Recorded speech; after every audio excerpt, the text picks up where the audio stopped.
ఇది ప్రజల తిరుగుబాటు. ప్రజలు గాని కండెర్ర చేస్తే మీ ఊర్లోనే మీకు పుట్టుగతులుండవు. ఈ విషయం మీరు గుర్తుపెట్టుకోండి.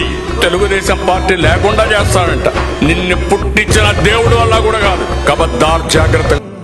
జనగణ మంగళ నాయకుడా, ఘనమగు చరితల నాయకుడా, పలుతరములు మము పరిపాలించర స్వామికుడా.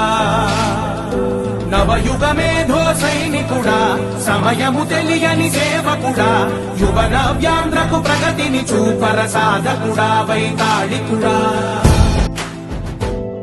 ప్రతి ఇల్లు నిన్నే నిన్నే పిలిచింది,